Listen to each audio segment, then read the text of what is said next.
সুধী দর্শক, আপনাদের সবাইকে আমন্ত্রণ জানাচ্ছি চ্যানেল 24 এর নিয়মিত আয়োজন প্ল্যানেটারি হেলথ একাডেমিয়া সুরক্ষায় প্রতিদিন, পাওয়ার্ড বাই ইউনাইটেড হসপিটাল। দর্শক, আপনারা জানেন স্বাস্থ্য একটি অত্যন্ত বড় একটি বিষয় এবং এই বিষয়কে বিভিন্ন অ্যাঙ্গেলে, বিভিন্ন আঙ্গিকে আমরা এই অনুষ্ঠানে আলোচনা করে থাকি। আমাদের এই এপিসোডে আপনাদের সাথে আমি রয়েছি doctor Mohammad Sajidur Rahman Shaon, post doctoral research fellow, centre for big data, university of New South Wales, Australia. দর্শক, আজকের অনুষ্ঠানে আমরা যে বিষয়টি নিয়ে আলোচনা করব সেটি হলো স্বাস্থ্য গবেষণা এবং বিজ্ঞান আন্দোলনে ডক্টর মুস্তাক ইবনে আইয়ুব। দর্শক, আজকে আমাদের অতিথি আপনারা বুঝতেই পারছেন, ডক্টর মুস্তাক ইবনে আইয়ুব। এবং এখানে খুব একটা ইন্টারেস্টিং ঘটনা কিন্তু ঘটছে, কারণ ডক্টর মুস্তাক ইবনে আইয়ুবকে কিন্তু আমি যেই সিটে বসে আছি সেই সিটে সঞ্চালক হিসেবে বহু বছর ধরে দেখে আসছেন, কিন্তু আজকে আমাদের সৌভাগ্য হয়েছে বিজ্ঞান অগ্রযাত্রায় এবং বাংলাদেশের যে বিজ্ঞানের যে আন্দোলন তিনি করছেন সেই অগ্রযাত্রায় ওনার যে ভূমিকা এবং ওনার যে বিজ্ঞানের যে গল্পটা, ওনার নিজের যে জার্নিটা, সেটা শোনার।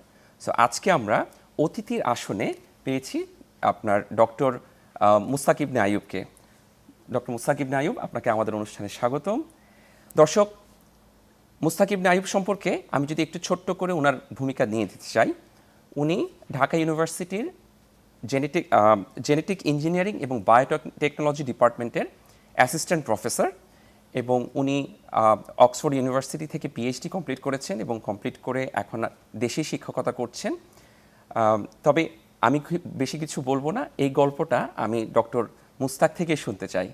ডক্টর মুস্তাক, আপনি যদি আপনার এই যে গবেষণায় আসা, সেই গবেষণায় যে আসার যে গল্পটা, সেটা যদি আমাদের সাথে একটু শেয়ার করতেন আমাদের দর্শকদের সাথে, তাহলে তারা জানতে পারতো আপনার সম্পর্কে এবং আমরা সেভাবে আপনার আরও বিভিন্ন বিষয় নিয়ে তখন কথা বলতে পারবো।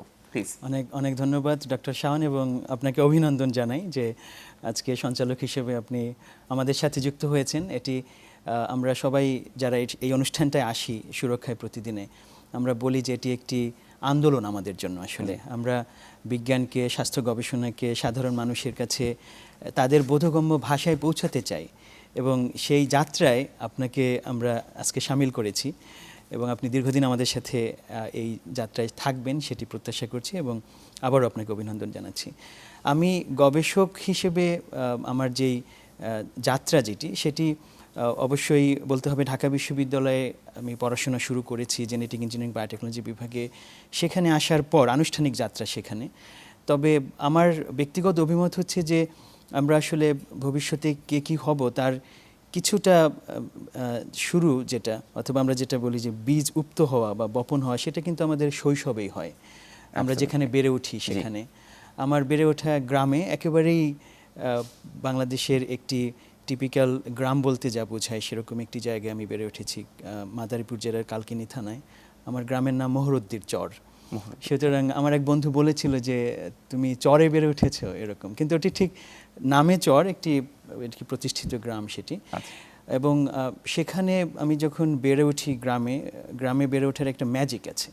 এবং আমি প্রায়শই বলি যে যারা বাংলাদেশের যেসব শিশুরা গ্রামে বেড়ে ওঠে এবং তারপর শহরে মাইগ্রেট করে আসে, তারা অনেক বেশি সৌভাগ্যবান, কারণ তারা আসলে দুটো চিত্রই দেখতে পায় এবং প্রকৃতির সাথে তাদের যে সংযোগ, বিশ্লেষণ সুযোগ এবং প্রকৃতির যে বিস্তৃতি, যে বিশাল পট, সেটি তাদের চোখে, তাদের হৃদয়ে, তাদের মানসপটে যেভাবে থাকে, সেটি তাদের ভবিষ্যৎ গঠনে বড় ভূমিকা রাখতে পারে। সুতরাং আমি যখন আমার ক্যারিয়ারটাকে এখন পিছনের দিকে তাকিয়ে দেখি, তখন আমার মনে হয় যে আমার গবেষক হওয়ার, অথবা আমি এখন যেই জায়গাটা এসেছি সেটির সূতিকাগার অথবা তার ভিত্তিটা আমার গ্রামেই ছিল, সেটি বলতে পারি। আমি একটু আপনাকে ইন্টারাপ্ট করছি এই জায়গায়। আমরা অনেক সময় যেটা ভেবে থাকি যে যারা গবেষণায় আসেন তারা মনে হয় সবাই শহরের নামি দামি স্কুলে পড়েছেন এবং সেখান থেকে তারা গবেষণার বীজ পেয়েছেন। কিন্তু ডক্টর মুস্তাক থেকে আমরা শুনতে পাচ্ছি যে আসলে সেই বীজটা কিন্তু গ্রামে থেকেও পাওয়া সম্ভব এবং সেখান থেকে উঠে এসে অক্সফোর্ড ইউনিভার্সিটির মতো জায়গায় কাজ করার সুযোগ, আপনার পিএইচডি করার সুযোগ কিন্তু পাওয়া সম্ভব। ডক্টর মুস্তাক, প্লিজ কন্টিনিউ করেন। আমার গ্রামে আমি পড়াশোনা করেছি প্রাইমারি স্কুল এবং হাই স্কুলের একটা পর্যায় পর্যন্ত। তারপর ঢাকায় আইডিয়াল স্কুলে ভর্তি হই, সেখান থেকে নটরডেম কলেজ এবং তারপর ঢাকা বিশ্ববিদ্যালয়। তো ঢাকা বিশ্ববিদ্যালয়ের আমার জেনেটিক ইঞ্জিনিয়ারিং বায়োটেকনোলজি যে সাবজেক্টটি, এটি আমার প্রচণ্ড ভালোবাসার একটি সাবজেক্ট ছিল এবং আমার কাছে এটা খুব গুরুত্বপূর্ণ মনে হয় যে আমরা কোনো একটা কাজকে, কোনো একটা বিষয়কে যদি সত্যিকার অর্থে হৃদয়ে গাঁথতে পারি, বিদ্ধ করতে পারি, তাহলে সেটি আসলেই আমাদেরকে অনেক দূর টেনে নিয়ে যেতে পারে। এবং এই বিষয়টি আমার প্রচণ্ড উত্তেজনাকর একটা বিষয় ছিল এবং আমার মনে আছে যে আমি একদম শুরু থেকে এটার একটু এক্সট্রা পড়াশোনার যে জায়গাটা আছে সেখানে গুরুত্ব দিয়েছিলাম। এবং আমি এখন ক্যান্সার গবেষণা করি। ক্যান্সার গবেষণার জায়গাটা আমি বলবো যে আমার 3rd ইয়ার বা 4th ইয়ারে যখন পড়ি, আমার বিভাগে যখন এই কোর্সটি আমার নেওয়ার সুযোগ হয়, আমাদের যে শিক্ষকরা পড়িয়েছিলেন আমাদেরকে, তারা আসলে এটার মজাটা আমার ভেতরে সঞ্চালন করতে পেরেছিলেন এবং তখন থেকে আমি ভেবেছি যে এটি একটি খুব চ্যালেঞ্জিং একটা ডিজিজ হিসেবে আমার কাছে মনে হয়েছে, যেটির উত্তর মানুষ এখনও খুঁজছে এবং সেখানে যদি আমি ছোট্ট একটু অবদান রাখতে পারি তাহলে আমার কাছে সেটা একটি সার্থকতা হিসেবে গণ্য হবে। ওই জায়গাটা থেকে আমি ক্যান্সার গবেষণাকে বেছে নিই এবং পরবর্তীতে আমার আন্ডার গ্র্যাজুয়েট মাস্টার্স করার পরে ঢাকা বিশ্ববিদ্যালয়ে আমি লেকচারার হিসেবে জয়েন করি 2009 সালে এবং 2012 সালে কমনওয়েলথ স্কলারশিপ নিয়ে আমি অক্সফোর্ড বিশ্ববিদ্যালয়ে যাই। সেখানে মলিকুলার অনকোলজিতে আমি গবেষণা করি স্যার ওয়াল্টার বডমানের সাথে এবং দেশে এখন আমি মলিকুলার অনকোলজিরই গবেষণাটা চালিয়ে যাচ্ছি। আচ্ছা, ধন্যবাদ ডক্টর মুস্তাক। আপনাকে আমি একটা সম্পূরক প্রশ্ন দিয়ে শুরু করতে চাই। জি, আপনি বলেছেন আপনি অনকোলজি, দর্শক যারা আপনাদের বোঝার সুবিধার্থে বলছি, অনকোলজি মানে হচ্ছে ক্যান্সার বিষয়ক যে গবেষণা করা হয়, যে জ্ঞান, সেটাকে আমরা অনকোলজি হিসেবে বলে থাকি। তো আপনি ক্যান্সার নিয়ে গবেষণা করছেন। জি, ক্যান্সার নিয়ে তো কাজ করবে ডাক্তাররা। একজন জেনেটিক ইঞ্জিনিয়ারিং স্টুডেন্ট হিসেবে এবং আপনার শিক্ষক হিসেবে ক্যান্সার গবেষণায় বা ক্যান্সারের যে চিকিৎসা, সেইখানে আপনাদের কি কাজ বা কি ভূমিকা, সেটা যদি একটু দর্শকদের জন্য জানাতেন, আমার মনে হচ্ছে সবাই আমরা বুঝতে পারতাম। খুবই গুরুত্বপূর্ণ একটি প্রশ্ন এবং আমার ধারণা যে অনেকের ভেতরেই এই প্রশ্নটি আসতে পারে। ক্যান্সারকে মূলত বলা হয় আসলে জেনেটিক ডিজিজ, অর্থাৎ ক্যান্সার যখন হয় তখন আমরা কোটি কোটি কোষ নিয়ে গঠিত। আমাদের পুরো শরীরে কোটি কোটি কোষ আছে এবং যে কোনো একটি কোষের ভেতর যদি অস্বাভাবিকতা তৈরি হয়, সেই অস্বাভাবিক কোষটি ক্রমাগত বৃদ্ধি পেতে পেতে আমরা বলি আনকন্ট্রোল গ্রোথ, যেই বৃদ্ধিটার কোনো নিয়ন্ত্রণ নাই, নিয়ন্ত্রণহীন বৃদ্ধি যেটা কোষের, সেটি ক্যান্সার হিসেবে একটি সাধারণ সংজ্ঞা দেওয়া যায়। এই যে নিয়ন্ত্রণহীন বৃদ্ধি, এটি শুরু হয় তার কোষের ভেতরে তার জেনেটিক ম্যাটেরিয়াল বলি বা বংশগতি পদার্থ বলি, যেটা ডিএনএ। এই ডিএনএর ভেতরের যেই পরিবর্তন, অস্বাভাবিক পরিবর্তন, সেটি ক্যান্সারের দিকে ধাবিত করে। তো আমাদের ক্ষেত্রে আমরা যারা মলিকুলার বায়োলজি নিয়ে পড়াশোনা করি, জেনেটিক ইঞ্জিনিয়ারিং বলতে আমি আসলে জিন নিয়েই পড়াশোনা করছি এবং জিনের অস্বাভাবিকতাই ক্যান্সারের দিকে ধাবিত করছে। সুতরাং এর যেই আণবিক বিদ্যা যেটা বা একদম আণুবীক্ষণিক পর্যায়ে জিনের যে স্টাডি, সেই জায়গাটায় আমার আসলে অবদান রাখার প্রচুর সুযোগ আছে এবং সেখান থেকেই বলা যেতে পারে যে আমি আরও অনেক ডিজিজ আছে, আরও অনেক অসুখ আছে যার পেছনে ডিএনএর এই অস্বাভাবিকতা বা তার ভেতরের অস্বাভাবিক পরিবর্তন দায়ী। তো ক্যান্সার যেহেতু সেরকম একটি অসুখ, সুতরাং সেখানে আমার সুযোগ হয়েছে যে কি পরিবর্তনের কারণে ক্যান্সার হয়, তারপর সেই পরিবর্তনগুলো আমরা কিভাবে স্টাডি করতে পারি, সেটাকে আমরা ডায়াগনোসিসের কাজে, ট্রিটমেন্টের কাজে কিভাবে ব্যবহার করতে পারি এবং এই স্টাডিগুলোই আমাদের ডক্টর যারা ক্যান্সার রোগীদের যারা চিকিৎসা দেন তাদের সাথে আমরা সমন্বয় করে আমরা চিকিৎসার কাজে ব্যবহার করতে পারি, যেটা বললাম রোগ শনাক্তকরণে ব্যবহার করতে পারি, ব্যবস্থাপনায় ব্যবহার করতে পারি। সুতরাং ওখানে ডক্টরদের সাথে আমাদের ভূমিকাটা একটি সম্পূরক ভূমিকা, যেটাকে আমরা কমপ্লিমেন্টারি রোল বলতে পারি। ওখানে বলা যেতে পারে যে আমি ফিট করি আমাদের যারা চিকিৎসক সমাজ আছেন তাদের সাথে। আচ্ছা, ওয়ান্ডারফুল। এখানে আমার একটা প্রশ্ন ছিল, সেটা হচ্ছে আপনি বলেছেন যে আপনারা রোগ শনাক্ত এবং চিকিৎসা যে ব্যবস্থাপনা, সেইখানে জেনেটিক কম্পোনেন্ট নিয়ে কাজ করছেন। এবং আমরা সবাই জানি যে আমাদের যেই ওভারঅল হিউম্যান যে টোটাল পপুলেশন রয়েছে, সেই জেনেটিক কম্পোজিশন যেটা, সেটার মধ্যে কিছুটা সিমিলারিটি রয়েছে। আবার কিছু কিছু ক্ষেত্রে কিন্তু আমাদের যে জেনেটিক স্ট্রাকচার, সেটা যেটা আমরা আমাদের বাবা মা থেকে পেয়েছি, সেটাও কিন্তু ডিফারেন্ট। এবং এই জায়গাতে কিন্তু চিকিৎসা বিজ্ঞান কিন্তু এখন পপুলেশন ওয়াইড যে মেডিসিন, সেখান থেকে আস্তে আস্তে প্রিসিশন মেডিসিনে চলে যাচ্ছে। তার মানে আপনি যেটা বলতে চাচ্ছেন, আপনাদের যে কাজ সেটা মোর অফ প্রিসিশন মেডিসিন, সেই দিকে এগিয়ে যাচ্ছে, আমাদের ক্যান্সার চিকিৎসাটাকে সেদিকে নিয়ে যাচ্ছে, যেটা আমি যদি এটা বলি, এটা কি ঠিক? একদম একদম ঠিক করে বলেছেন, এবং আমাদের এটি একটি স্বপ্ন। পৃথিবীতে অনেক ওষুধ এখন তৈরি হচ্ছে যেটি আসলেই আপনার নিজের জন্য তৈরি। আমরা নিজের জন্য তৈরি। এটাকে আমরা খুব সুন্দর একটি ভাষায় বলি টেইলর মেড মেডিসিন।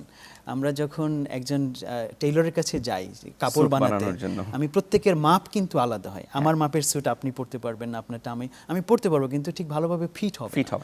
তো এই যে ফিট করার যে প্রসঙ্গটি, এটি কিন্তু আমাদের এই জেনেটিক স্টাডির মাধ্যমে আসে।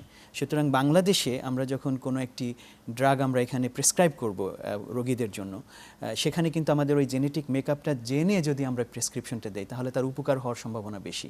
নইলে তিনি কিছুটা উপকার পাবেন, তার শীত নিবারণ হবে, কিন্তু তার ওই প্রপার ফিটনেসটা সেটি আসবে না। তো ওখানে আমরা আসলে ভূমিকা রাখছি, এবং আমার কাজটাই ওখানে। আমি এটাকে বলি ট্রান্সলেশনাল রিসার্চ, অর্থাৎ বাংলাদেশের জেনেটিক মেকআপ যেটা আমাদের এখানে কোন ধরনের মিউটেশনগুলো, পরিবর্তনগুলোর কারণে ক্যান্সার হচ্ছে, এবং সেই মিউটেশনগুলোকে তার চিকিৎসার সাথে কোন ওষুধের সাথে তার সম্পর্ক আছে, এগুলো যদি আমরা উদ্ধার করতে পারি, তাহলে সেটা আমরা আমাদের ক্লিনিশিয়ানদেরকে জানালে তারা আরও সুন্দরভাবে, আরও প্রিসাইজলি রোগীদের চিকিৎসা করতে পারবেন। সুতরাং ওই প্রেসিশন মেডিসিনের যে প্রসঙ্গটি বললেন, সেখানে আসলে আমার গবেষণার একটি ভূমিকা আছে। ওয়ান্ডারফুল, ধন্যবাদ ডক্টর মুস্তাক। দর্শক, আমরা এতক্ষণ কথা বলছিলাম ডক্টর মুস্তাকের সাথে। এখন একটা ছোট্ট বিরতিতে যাচ্ছি, বিরতির পর আবার ফিরে আসবো সুরক্ষায় প্রতিদিনে। আমাদের সাথেই থাকুন।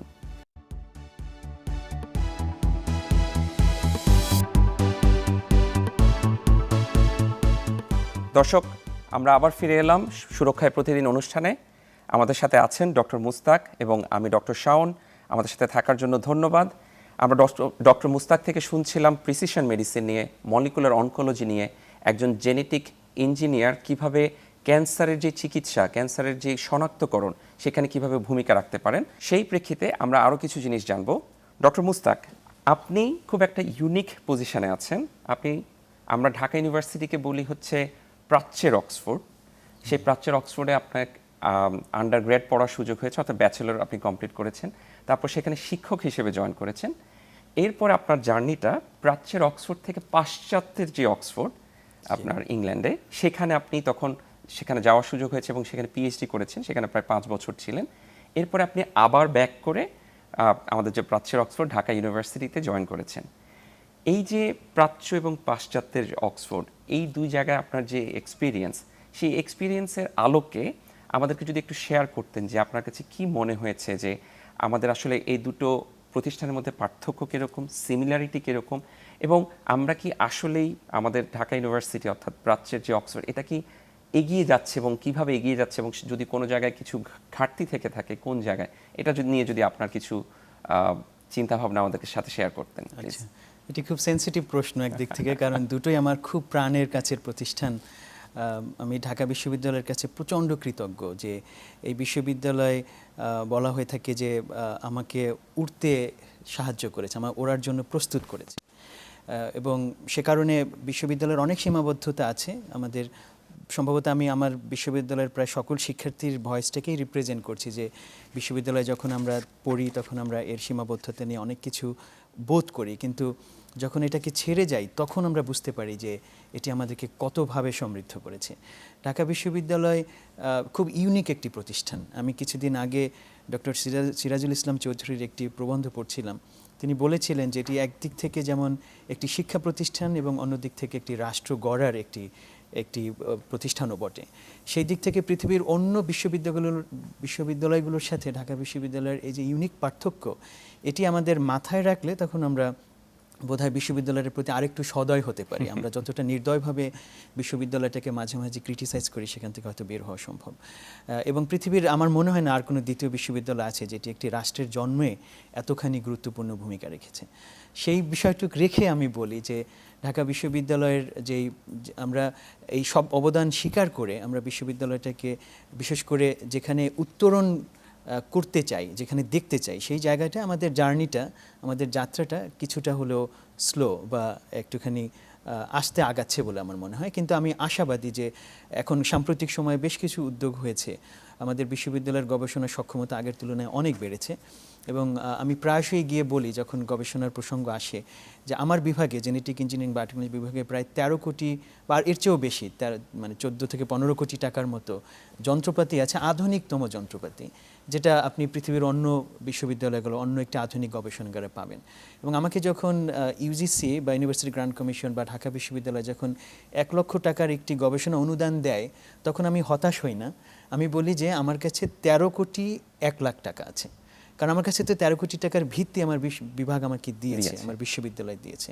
সুতরাং ওই মাইন্ডসেটটা যদি আমরা রাখি, তাহলে আমি মনে করি আমরা অটোমেটিক একটি শক্তি পাবো, যেটা দিয়ে আমি গবেষণার যে সক্ষমতা, সেটাকে আমি ভাববো যে আমার সক্ষমতা অনেক বেশি। অর্থাৎ অলওয়েজ একটা অপটিমিস্টিক একটা এটা সম্ভব, আমাদের বিশ্ববিদ্যালয় সম্ভব। এবং অনেক সীমাবদ্ধতা সত্ত্বেও আমাকে কখনোই আমার বিশ্ববিদ্যালয় আমার গবেষণাকে বাধাগ্রস্ত করার ক্ষেত্রে কিছু করেনি, আমাকে বরং সহযোগিতা করেছে, এনকারেজ করেছে। সো যদি কিছু সীমাবদ্ধতা থাকে, সেটা হচ্ছে আমাদের মানসিক সীমাবদ্ধতা, আমাদের কালচারাল সীমাবদ্ধতা। গবেষণার জন্য একটি সংস্কৃতি দরকার হয়, সেখানে আমাদের আরেকটি বিস্তৃতি দরকার। সো এই জায়গাটা আমি বিশ্ববিদ্যালয়ের একটি পরিবর্তন প্রত্যাশা করি। আর অক্সফোর্ড বিশ্ববিদ্যালয়ের সাথে যদি আমি ওখানকার অভিজ্ঞতাটাকে বলি, সেখানে একটি স্বপ্নের জগৎ আসলে। এবং আমরা এটি স্বপ্নটাকে যারা আজকে তরুণ শিক্ষার্থীরা শুনছে, তারা সহজেই কানেক্ট করবে। হ্যারি পটার যে সিনেমাটি আছে, সেটাকে বলাই হয় অক্সফোর্ড বিশ্ববিদ্যালয় হগওয়ার্টস হিসেবেই অনেক জায়গায় পপ কালচারের, ক্রাইস্ট চার্চ কলেজে সেখানে শুটিং হয়েছে, বা ওই জায়গাগুলোকে ব্যবহার করেছে ওখানে মডেল হিসেবে।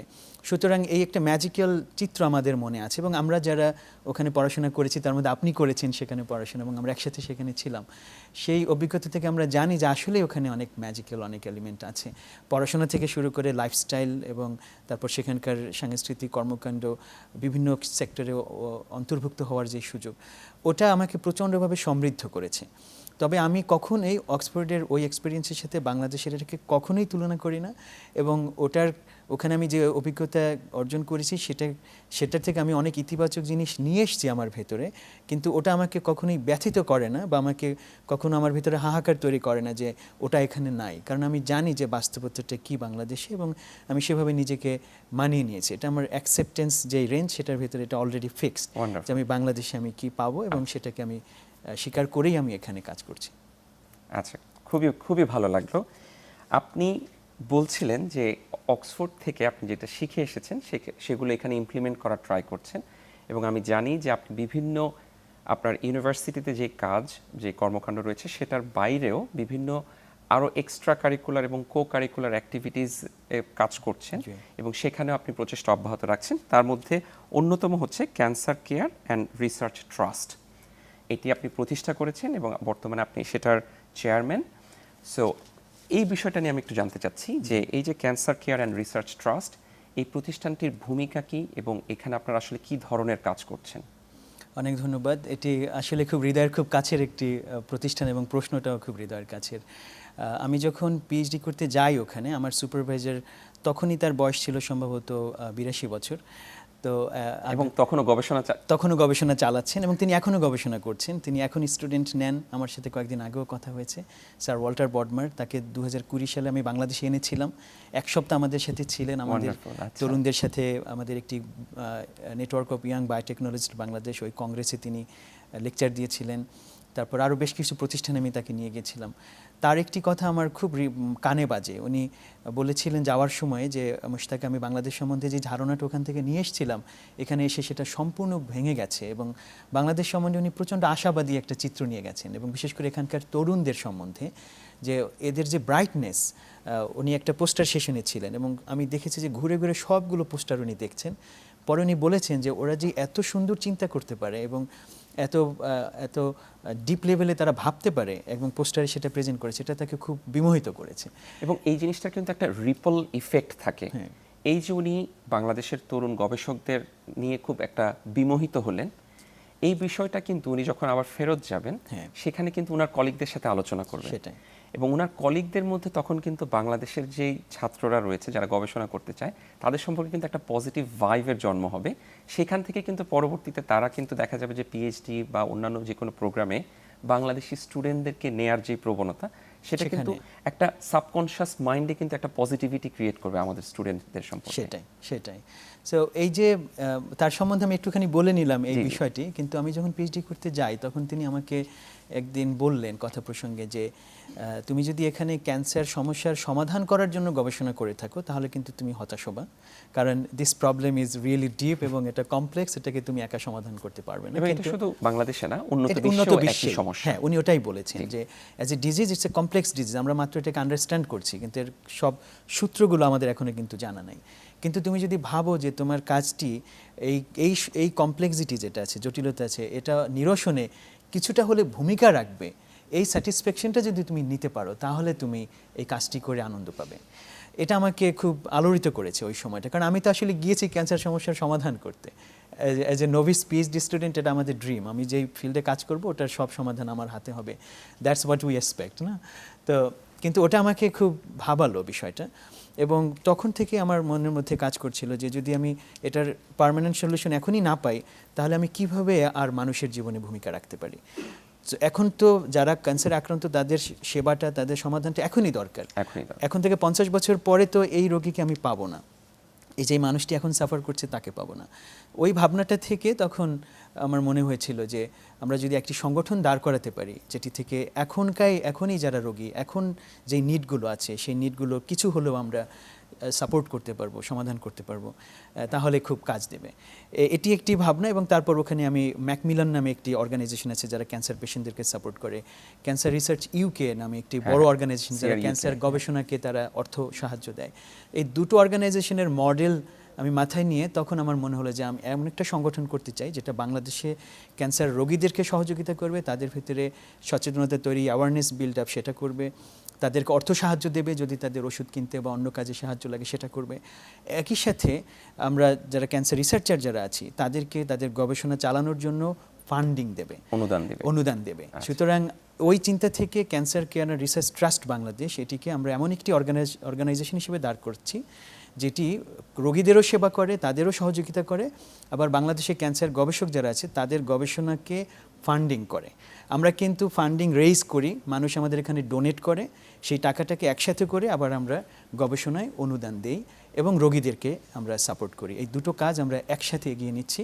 2020 সালের 17 ফেব্রুয়ারি আমরা আনুষ্ঠানিকভাবে এটার উদ্বোধন করি এবং এই মাসের 22 তারিখে 2022-এর 22 ডিসেম্বর আমরা একটা রিসার্চ কনফারেন্স করি। আমাদের উদ্দেশ্য হচ্ছে 2023 সালে 50 লক্ষ থেকে 1 কোটি টাকা আমরা বাংলাদেশের ক্যান্সার গবেষণায় অনুদান হিসেবে দেব। আমাদের কাছে এই মুহূর্তে কোনো টাকাই নাই, কিন্তু আমার বিশ্বাস যে আমরা যে স্বপ্ন আছে সেটাই সবচেয়ে বড় কথা। যে যাত্রাটা শুরু করেছি, মানুষ যদি আমাদের এই উদ্দেশ্যটা বুঝতে পারে এবং আমাদের অনেস্টি, আমাদের যেই সক্ষমতা সেটা বুঝতে পারে, তাহলে মানুষ আমাদের সাথে এগিয়ে আসবে এবং আমরা বাংলাদেশের ক্যান্সার গবেষণাকে একটি ভিন্ন জায়গায় নিতে পারবো। ওয়ান্ডারফুল। আমি এখানে একটু একটা জিনিস আপনাকে জিজ্ঞেস করতে চাই, সেটা হচ্ছে বিভিন্ন গবেষণায় কিন্তু দেখা গিয়েছে যে যারা ক্যান্সার পেশেন্ট তাদের শারীরিক যেই আপনার স্ট্রাগল সেটা তো প্রচুর, অনেক chemotherapy, radiotherapy, surgery, and at the same time তাদের যে মেন্টাল হেলথ আসপেক্ট অর্থাৎ ইমোশনালি এটা কিন্তু আসলে খুব কঠিন একটা বিষয়।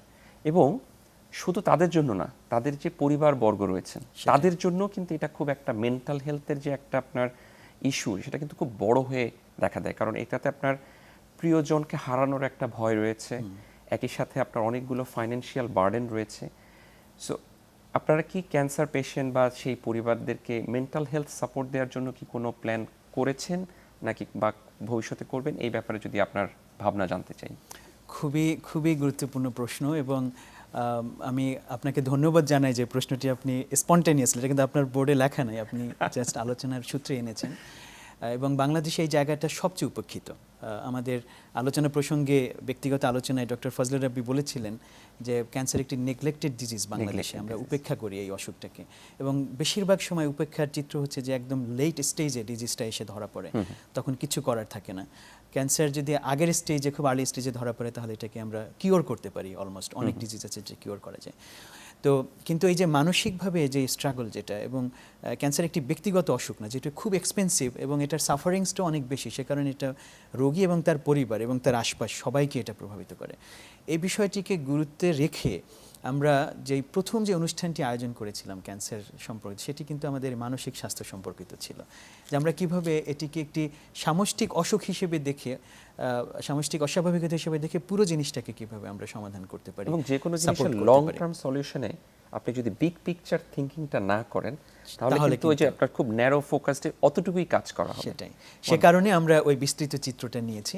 এবং আপনি শুনে খুশি হবেন যে আমরা আমাদের ক্যান্সার কেয়ার রিসার্চ ট্রাস্ট থেকে একটি ডিজিটাল আমরা হসপিটাল সলিউশন তৈরি করেছি ইতিমধ্যে, যেটা আমরা এই 2023-এর শুরুতেই আমরা লঞ্চ করতে যাচ্ছি। সেখানে আমরা বিশেষ করে ক্যান্সার পেশেন্ট এবং তার পরিবারবর্গ অন্য যারা আছেন তাদের কাউন্সেলিংয়ের জন্য আমরা আলাদা একটি সেবা ওপেন করতে যাচ্ছি। এবং আমাদের এখানে ক্যান্সার সোসাইটি যেটা আছে বাংলাদেশে, তার ডিরেক্টর প্রফেসর এম.এ. হাই, যিনি বাংলাদেশের সবচেয়ে সিনিয়র অনকোলজিস্ট এই মুহূর্তে, তিনি আমাদেরকে এই উদ্যোগটা এগিয়ে নিতে সহযোগিতা করবেন। তার পরামর্শ আমাদের সাথে আছে, তিনি আমাদের উপদেষ্টা হিসেবে কাজ করছেন। এবং আমরা আশা করছি যে তাদের সাথে মিলে আমরা একটি পুল তৈরি করব। আমাদের এখানে ক্লিনিক্যাল সাইকোলজি যারা পড়াশোনা করে, আমরা যারা হেলথ সায়েন্স নিয়ে গবেষণা করছি তাদের, এবং যারা ডক্টর যারা আছেন, মাল্টিডিসিপ্লিনারি একটি টিম হবে যারা ক্যান্সার পেশেন্টদেরকে এই কাউন্সেলিংয়ের সেবাটা দেবে। এটি আরেকটা কারণে গুরুত্বপূর্ণ, কারণ আমাদের দেশে অনকোলজিস্ট অর্থাৎ যারা ক্লিনিক্যাল সেবাটা দেন তাদের সংখ্যা খুব সীমিত হওয়ায় তারা সবসময় যথেষ্ট পরিমাণ সময় দিতে পারেন না ক্যান্সার রোগীদের জন্য। আমরা সেই জায়গাটায় একটি কমপ্লিমেন্টারি রোল প্লে করব, এবং সেটি আমাদের অনকোলজিস্ট যারা আছেন তাদের সাথে মিলেই করব, বাট উই আর মুভিং দেয়ার। আচ্ছা, ধন্যবাদ ডক্টর মুস্তাক। দর্শক, এই পর্যায়ে আমরা একটা বিরতিতে যাচ্ছি, থাকবেন সুরক্ষা প্রতিদিনের সাথে, আমরা আবার ফেরত আসছি।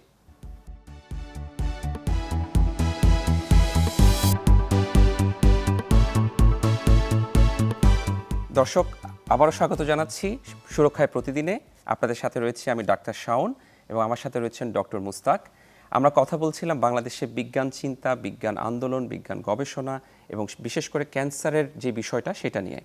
কিছুক্ষণ আগে ডক্টর মুস্তাক আপনি আমাদেরকে বলছিলেন বিজ্ঞান সংস্কৃতির কথা, এবং ঢাকা বিশ্ববিদ্যালয়ে সেই বিজ্ঞান সংস্কৃতিটা কিভাবে গড়ে উঠছে। আমরা যদি বিজ্ঞান সংস্কৃতির কথা বলি, বিজ্ঞানের অগ্রযাত্রার কথা বলি, সেখানে অত্যন্ত গুরুত্বপূর্ণ হচ্ছে আমাদের স্টুডেন্টরা, আমাদের কারেন্ট স্টুডেন্ট বা ইয়াং যারা রয়েছে তারা। আপনি তো বহুদিন ধরে শিক্ষকতা করছেন এবং সেই জার্নিটাও আপনার 10-12 বছরের মতো হয়ে গিয়েছে। এই যে 10-12 বছরে আপনি যেটা দেখছেন, আপনার মতে কি মনে হয় আমাদের স্টুডেন্টরা কি গবেষণাটাকে এগিয়ে নেওয়ার জন্য কি তারা আগ্রহী হচ্ছে কিনা, তাদের মধ্যে গবেষণা করার ইন্টারেস্টটা কি আগের চেয়ে গ্রো করছে নাকি ফল ডাউন করছে, এটা যদি একটু আমাদের সাথে বলতেন। আমার ব্যক্তিগত পর্যবেক্ষণ হচ্ছে যে এটি বিশেষ করে এই তথ্য প্রযুক্তির কারণে, যেহেতু আমাদের শিক্ষার্থীরা একদম শুরু থেকেই অনেক বেশি এক্সপোজ থাকে, তারা দেখে যে পৃথিবীর উন্নত বিশ্বে কী ধরনের গবেষণা হচ্ছে, সে কারণে তাদের ভেতরে আগ্রহটা বেড়েছে। এবং বলা যায় যে আগ্রহটা এত বেশি যে আমরা অনেক সময় তাদের সাথে কোপ করতে পারি না প্রতিষ্ঠান হিসেবে। যেমন আমার বিভাগে জেনেটিক ইঞ্জিনিয়ারিং বায়োটেকনোলজিতে এখানে ক্রিসপার নামে একটি প্রযুক্তি আছে এই ফিল্ডের সাথে রিলেটেড, আমরা জিন এডিটিং বলি। যে আমি বলেছিলাম যে জিনের ভিতরে অস্বাভাবিকতা হলে যেই আমাদের অনেক রকম রোগ ব্যাধি হয়, এখন কিন্তু জিন এডিট করে আমরা ওইসব রোগ ব্যাধিকে চিকিৎসা করতে পারি, পার্মানেন্ট চিকিৎসা চলে এসছে। আমাদের অনেক শিক্ষার্থীরা ফার্স্ট ইয়ারে আসে যারা ক্রিসপার সম্বন্ধে আগে জেনেছে, নাম শুনেছে, এবং তারা ভাবে যে আমাদের বিভাগে এসে তারা ক্রিসপার নিয়ে কাজ করবে, এবং এই স্বপ্ন থেকে তারা কিন্তু আসে। সুতরাং ওরা আগের তুলনায় বেশ কিছুটা প্রস্তুতি নিয়েই বলা যেতে পারে যে বিভাগগুলোতে ভর্তি হয়। তবে আমি যেটা বলছিলাম যে আমাদের বিভাগগুলোর যেহেতু রিসার্চ লিমিটেশন আছে, সে কারণে সবসময় আমরা অত পর্যন্ত যেতে পারি না, কিন্তু আমাদের একটা চেষ্টা থাকে ওদের এই রিসার্চের যে আগ্রহটা আছে সেটি যাতে দমিত না হয়, ওরা যেন হতাশ না হয়, সেখানে আমাদের একটি প্রচেষ্টা নেওয়া দরকার, এবং আমরা সেটা নেওয়ার চেষ্টা করি। আর একই সাথে আমি দেখছি যে আগে আপনিও হয়তো পর্যবেক্ষণটা করে থাকবেন যে আমরা যখন পিএইচডির জন্য অ্যাপ্লিকেশন করতাম, আমাদের হয়তো বড়জোর একটা বা দুটো পাবলিকেশনস থাকতো। মাস্টার্স আমরা করছি, তখন মাস্টার্স থেকে একটা বা দুটো পাবলিকেশনস। এখন কিন্তু মাস্টার্সে যেতে যেতে আমাদের শিক্ষার্থীরা যারা একটু সচেতনভাবে চেষ্টা করে, এখন কম্পিটিশনাল বায়োলজি আছে, আমি শুধু আমার সাবজেক্টের কথাই বলছি, যারা কম্পিউটার সায়েন্স পড়ছে তাদের সাথে সুযোগ আরও অবারিত, এবং প্রত্যেক সেক্টর অনুযায়ী তাদের এই ইন্টারনেটের সুবিধাটা ব্যবহার করে অনেকেই একাধিক পাবলিকেশনস করে ফেলে, যেটা তাদের পিএইচডি অ্যাপ্লিকেশনে ভূমিকা রাখে। সুতরাং এই জায়গাটা আমি বলবো যে আমার পর্যবেক্ষণ হচ্ছে যে বেশিরভাগ শিক্ষার্থী যারা ভালোবেসে এই সাবজেক্টগুলোতে আসে, তারা এখানে একটি মানে আগ্রহটা যেটা আছে সেটাকে এক্সপ্লোর করার সুযোগ পায়, এবং সেটা তারা করে, এবং সেটা বাড়ছে। এখানে আমি একটি আশাবাদী চিত্র দেখতে পাচ্ছি। আমরাও খুবই আশাবাদী। ডক্টর মুস্তাক, আপনি বিজ্ঞান, আমরা সংস্কৃতির কথা বললাম, যে কোনো সংস্কৃতির পরিবর্তনের জন্য প্রয়োজন হচ্ছে আন্দোলন, এবং আপনি কিছু অ্যাক্টিভিটিস করছেন যেগুলো বিজ্ঞানের অগ্রযাত্রার যে আন্দোলন সেটাকে আমরা অনেক বেশি বুস্ট করছেন। এবং সেটা হিসাবে দর্শক, আমার সামনে ডক্টর মুস্তাকের লেখা 3টি বই রয়েছে। একটির নাম হচ্ছে জিন প্রকৌশল এবং জিএম শস্য, জিন, মন, ভালোবাসা, এবং আরেকটা হচ্ছে স্বপ্নের সীমানা পেরিয়ে। এবং আমি শিওর স্বপ্নের সীমানা পেরিয়েতেও আপনি বিজ্ঞান নিয়ে কথা বলেছেন এবং উচ্চশিক্ষা নিয়ে, এবং উচ্চশিক্ষা নিয়ে কথা বলেছেন। আচ্ছা, এই যে বইগুলো লিখেছেন এবং আরও কিছু আপনি সামাজিক এবং সাংস্কৃতিক কর্মকাণ্ডের সাথে জড়িত, যেটা বিজ্ঞান আন্দোলনকে এগিয়ে নিয়ে যাচ্ছে, এই বিষয়টা আমাদের সামনে যদি একটু খোলাসা করতেন প্লিজ।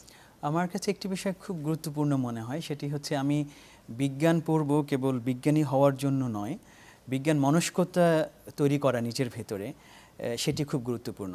একটি কথা আমি প্রায় বলি, সেটা হচ্ছে বিজ্ঞান শব্দটিকে আমরা যখন বিশ্লেষণ করে পড়তাম, ছোটবেলা আমাদেরকে পড়ানো হতো, তখন বলা হতো বিশেষ জ্ঞান হচ্ছে বিজ্ঞান।